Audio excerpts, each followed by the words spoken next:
Peace. So there was something I was thinking about for a while. I was thinking about when it comes to the state of America, before 2022, before Joe Biden basically took the hold of office, where I started to think about a lot of the things that's going on around the country, from big states like New York, California, Texas, Florida, so on and so forth. And so what I thought about in particular when it came to the West Coast, especially about California, about for the last couple of years, or probably over a decade or so, there's just been all these random reports about how the water supply is starting to become weaker, and that the land is starting to dry up in certain places where, you know, not enough rain is being produced for crops to still be grown. And a lot of farms are starting to have trouble with keeping up the crops, and animals not being fed properly for food resources and all these different things. And I couldn't help myself but to think it could be the end times, or I believe in a spiritual sense, it is the end times. It's the end goal.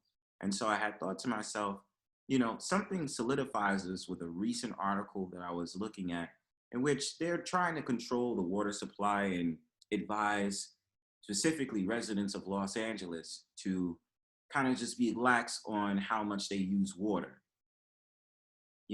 and to find ways of reducing the utilization of these water supplies, such as a hose, like gardening, like their garden, and making sure their lawn gets mowed and all this other stuff. Well, not mowed, but watered and all this other things. So I just want to give you a brief perspective, or I just want to share this just for my own amusement, because I find it amazing. And it's a topic that they've talked about maybe for the last couple of years, but it's starting to become very serious now.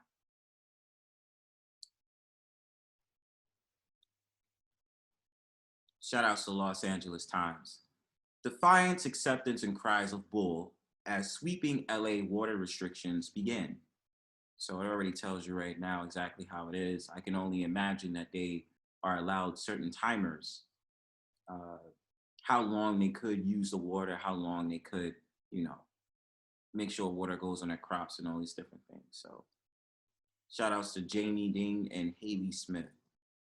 Millions of Angelenos awoke Wednesday to a new, more arid future as unprecedented water restrictions went into effect across Southern California. For some, the sweeping limitations on outdoor watering felt like deja vu from the last time the state was in significant drought, when lawns turned brown and short showers became the norm. For others, the rules were a frustrating reminder of how little has changed. Here we go again, said Rose Campos, who has lived in El Sereno for 18 years. On Wednesday, Campos was helping a crew install drought-tolerant landscaping in her daughter's front yard. The house next door, where Campos and her husband live, still displays a large expanse of grass already yellowing under the hot sun. The grass used to be the pride of the block, she said, but it will soon be transitioned as well. And I already tells you exactly what it is, right? All these alternative motives to kind of save the crops and find ways of still being able to have the plants and stuff like that outside, but being threatened because of the sun and not enough water. Campos is now one of more than 4 million residents in the city of LA who are subject to the new rules from the Department of Water and Power that limit outdoor watering to 2 days a week. Damn. In a Herculean effort to conserve water in a third year of drought.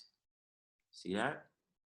Earlier this year, California water officials said they could only allocate 5% of requested supplies from the state water project after the driest ever January, February, and March left meager snowpack and reservoirs near record lows.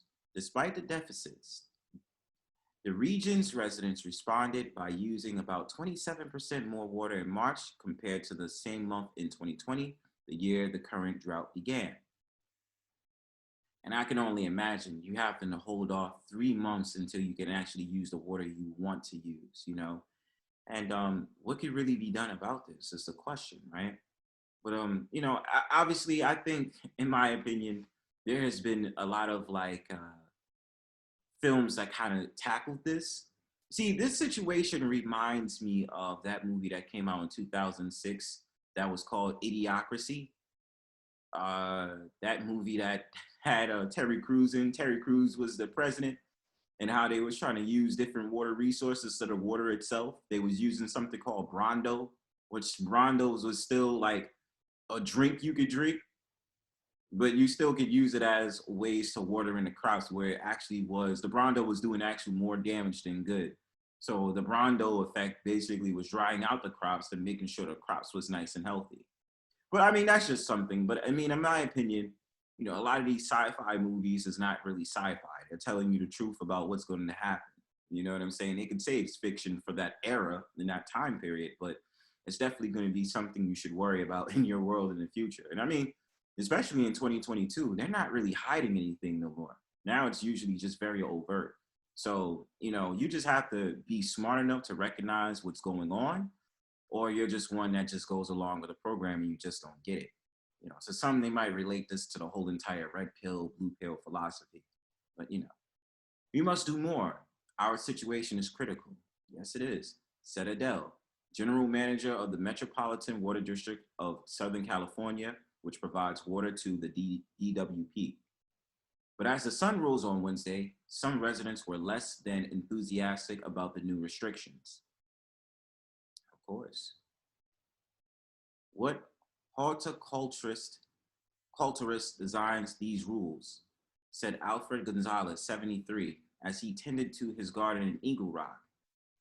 LADWP doesn't know anything about drought irrigation, horticultural, soil.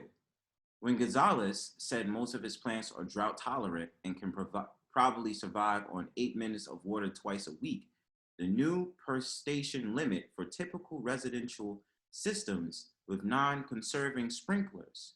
He also thought the rules were short-sighted. If they really wanted to make a difference, they'd put a moratorium on pools. They put a moratorium on almonds. They put a moratorium on grapes, and they put a moratorium on marijuana. He said, then I'll listen to what they have to say. Then I'll listen to their bull. Others were similarly defiant. In Beverlywood, the sprinklers at one house on Hillsborough Avenue were running at full blast, sending water streaming down the sidewalks and into the streets, even though Wednesdays are now technically non-watering days.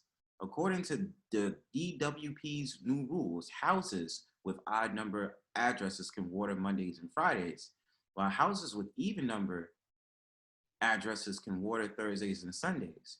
No watering is allowed between 9 a.m. and 4 p.m., regardless of the watering days. God damn. And then they always resulted to the side of the block it's on. That's pretty crazy.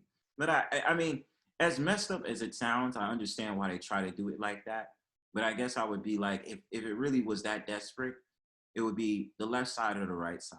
You know what I'm saying? But, my opinion, I don't know where I really stand with this issue, to be honest.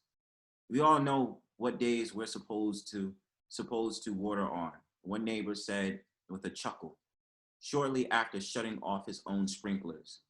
A similar story played out during the previous drought when residents in the some tonier neighborhoods from Calabasas to Beverly Hills were criticized for flouting the rules. Officials have said that won't happen this time around, with DWP General Manager Marty Adams calling the LA City Council last week that enforcement will be everywhere, but it will focus on the highest water-using areas. Some weren't convinced.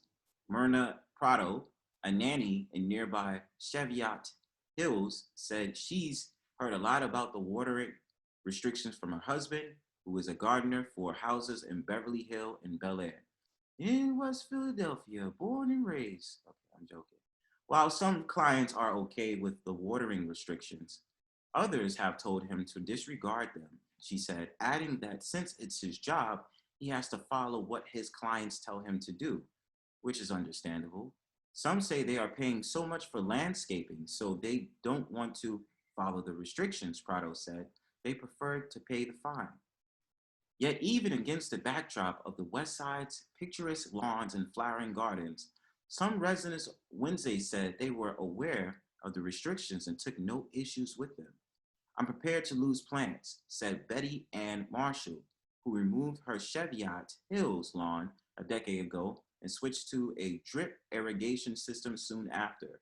Her neighbor, Kevin Goff, also killed his lawn 3 or 4 years ago, but said he wasn't aware of the new twice a week watering restrictions. He didn't think that he could cut his water usage by much more since he's already been conserving, he said. I've been in my house for 30 years and I love my garden, he said. I've already been practicing proper handling of my water, unlike some people. Some, however, were still finding new ways to save. In Koreatown, Melvin Mountain said he replaced his lawn with bark chips years ago, but still knows which days he can water at his odd numbered house. I'm very, very conscious, Mountain says. I have stopped washing down the sidewalk and driveway. Back in Eagle Rock, longtime resident Dick Mullott said he has similarly accepted that drought and its associated water restrictions in a part of life in California. In preparations for the new rules, he gave away dozens of roses from his front garden over the last several weeks. They need too much water, said Mullott, 83. In addition to roses, Mullott's front yard is home to tomato plants, sunflowers, grasses, and a bushy purple Duranta tree. Though he said much of that could soon change, he has already transitioned his backyard to drought-tolerant landscaping and plans to make the front yard more hardy as well. He has also emphasized the importance of conservation, inside the house and said he insists on short showers even for out-of-town guests. But when Mullett was ready, but while Mullett was ready for the new restrictions, he said he was also concerned that DWP's message wasn't getting across. He got his first official notice about the change from the agency only yesterday, and he's still unclear about some of the rules. On top of that, the bi-monthly bike billing cycle means we only find out every 2 months how much water we actually use, he added. So, I mean, this just gives, that perspective right there. Let me finish up. Cheviot Hills resident Linda Adato, 53, was also trying to parse the finer points of the plan. Adato said the new rules should be enough to keep most landscaping alive, but was concerned about her recently planted Italian stone pine. During the previous drought, an estimated 14,000 trees died in LA city parks alone due to the drought restrictions, and Adato didn't want the stone pine to become a casualty of the new restrictions. Officials this time have emphasized that they don't want trees to die. Well, try a better plan. And there is an exception for hand watering, which can be done on any day of the week between 4 p.m. and 9 a.m. using hoses with self-closing shutoff nozzles.